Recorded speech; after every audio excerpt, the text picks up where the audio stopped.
Pow,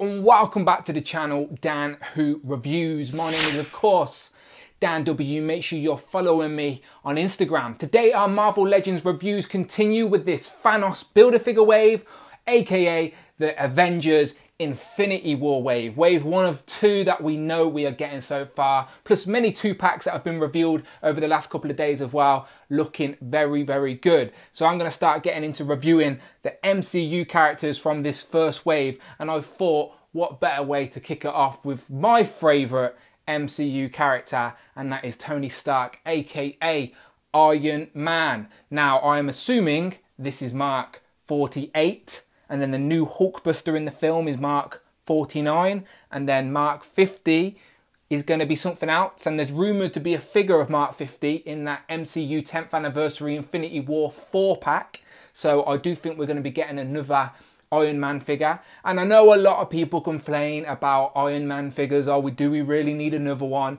The answer is yes. Yes, we need them all. If you're a loser like me, then you want to buy every single MCU Iron Man character you can to fill out your Hall of Armour. And I'll maybe even show you my Hall of Armour at the end of this video. But I do like the upgrade. It's looking good. As I said, he's one of my favourite characters, so I'm biased. Obviously, I'm going to buy them all. But I'm an idiot. Ignore me. Anyway, he's looking good in the packaging. Doesn't come with any Build-A-Figure piece of Thanos. He does have those teal effects, which we've seen before, and then some interchangeable hands. Picture of Iron Man on the side, picture of the back, and it doesn't actually say what mark it is, so I guess your guess is as good as mine. But as I said, bets are on that it's Mark 48. And yeah, as always, a list of all the figures in this wave. You need to complete the Thanos Build-A-Figure. Today we're reviewing Iron Man. Another picture of Thanos. Anyway, I've been talking too long for an intro. Let's get him open. Pow! And here we have Iron Man out the box. And it looks even better out the box, in my opinion. I'm liking it. Now, he doesn't come with any Build-A-Figure pieces for Thanos, but he does come with 2 interchangeable hands. So you can have 2 fisted hands or 2 blaster effect hands, and they will pop in and out nice and easy. I'll show you that in a second. Then he also comes with these effect pieces, which we've seen before in different colours. This is the first time we're getting it in a nice teal, if you're into that. And yeah, looking good. So the effect pieces port into the hands, the blaster style hands, because they have a hole in. So that's simple. The blaster hands, unfortunately, don't have a hinge on. So don't try and bend them down because it will just snap. It doesn't have a hinge. The fisted hands do have a hinge, so you can sort of, see what I mean? That you can bend the wrist a little bit. But on the blaster hands, you can't. So that's just a little gripe, but it's not a big deal at all. Let's swap out that second one, and we're putting both blaster hands. So yeah, it's looking good. Different sculpt than we've seen before, I believe, completely different. And if we do a quick 360, you'll see for yourself, it's all brand new mold, and I do like it. And we've only seen a few clips in the trailer, and we've seen some leaked set photos, and it does look very accurate to what we can see in the finished product, and it does look like a very clean. A lot of people are saying it's the bleeding edge armor from the comics, because in the second trailer you're seeing like very similar to the Black Panther vibranium suit, even though I don't think this is a vibranium suit just yet. I think he will get one, but not just yet. I think Tony's just catching up with the world, as they do tease that in Black Panther. They say the rest of the world are catching up. And Tony's definitely going to be one of them. I really like the sculpt as well of the head, and I'll zoom in and show you that. I best mention that these effect pieces do go in the feet as well, so if you have a flight stand, then you can get Tony Stark in some flying poses. Let's see how well the neck articulates, because that matters. And look at that. The neck articulates really well for flying poses, and it's got a decent crunch in the middle there. So if you want to do some flying poses and get some more of your effects out of your accessories bin or wherever you keep them, mine are nice and organised because I'm a loser like that. But yeah, that's pretty good, isn't it? So you can have them, definitely have them displayed flying somewhere in your display maybe. Mine is going to go in my Hall of Armour somewhere. Let's change these hands out because he just looks weird when he's not got his blaster effects in. These are easy to do, people, easy to do.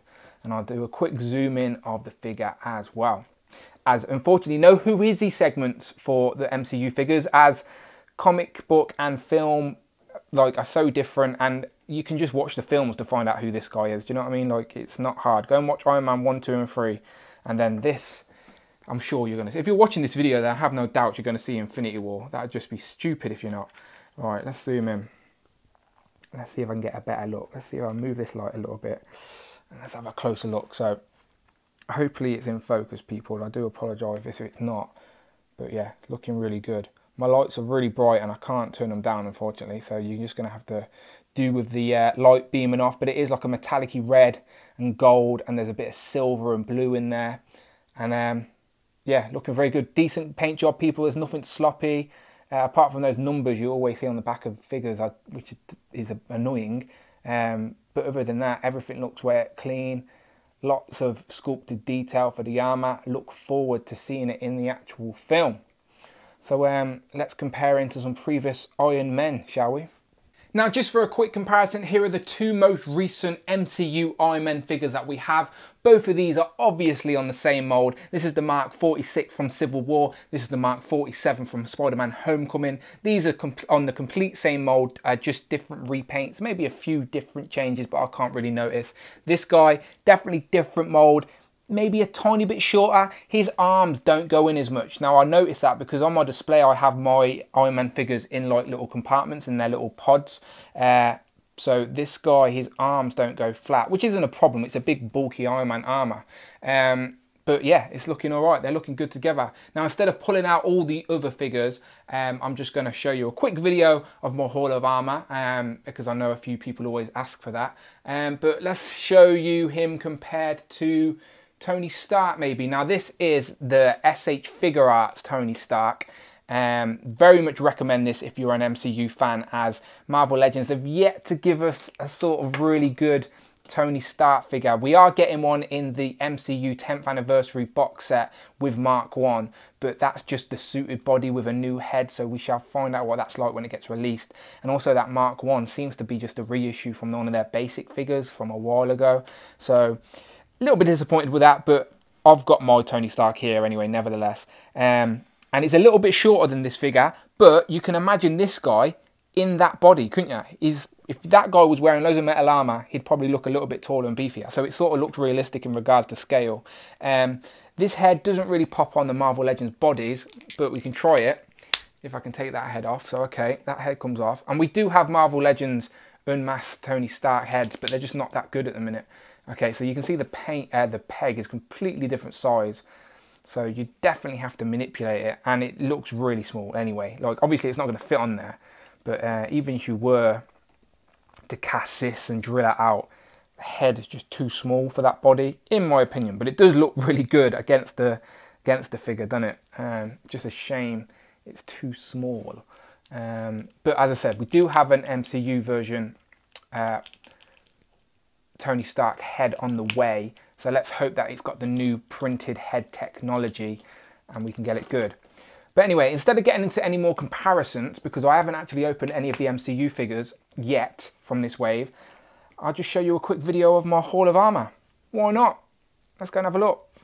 Pow! So here's a quick look at my haul of armour that I've created for my display on the top shelf. Now, I do need to do another display video, but I'll save that for another milestone. Maybe 2,500 subscribers, I'll do another collection video. But this is my haul of armour. It's just a dio made out of foam. I'm not an expert dio maker, like I'm really not, but I did want something to make my figures pop on the shelf, and I just really like how this came out. I got some lights at the top. It's all the lighting in the shelving's from IKEA. It's nothing special, but this is just made from foam, paint, some lollipop sticks, but again, I'll save that for a different video. But here's more haul of armour. That's my SH Figure Arts Tony Stark, if it will focus. And then, obviously, not all these are MCU armours. These two on the end are. One of them's a War Machine, I am aware. One's Iron Patriot. One's a Disco Armour. That was in Iron Man 3, as crazy as it looks. Then, obviously, the Hulkbuster at the back as well.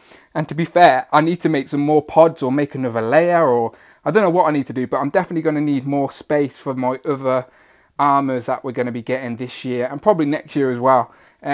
So where's my new Iron Man? So I'm going to need a space for the new Infinity War Iron Man somewhere on the shelf. Maybe I'll make an Infinity War display somewhere, but yeah, that's my Hall of Armour. MCU inspired, but not MCU accurate, but still, it's my display. And there's lots of MCU figures. Again, I need to sort out my display, but that's just a little tease. And there he is compared to the only other figures I've reviewed in this wave so far, which are all the comic book figures. So he does look a little bit out of place maybe, but still looking good. So I don't want to see people complaining about, oh, we got another Iron Man. If you don't want it, don't buy it. You don't have to buy these figures, people, but I do. I bought it. I liked it. And he will fit nicely in the display. I look forward to seeing what the new marks of armour are in the new film. But yeah, looking good, people. So stay tuned as more MCU figure reviews are coming this week. Maybe I'll do Iron Spider next, as I have had a few requests for that. But yeah, good times, people. Exciting times. Infinity War is coming. So as always, please subscribe to the channel. It's much appreciated. Hit that like button. And as I said, maybe I'll do a full display video very soon. But until then, see you on the next one.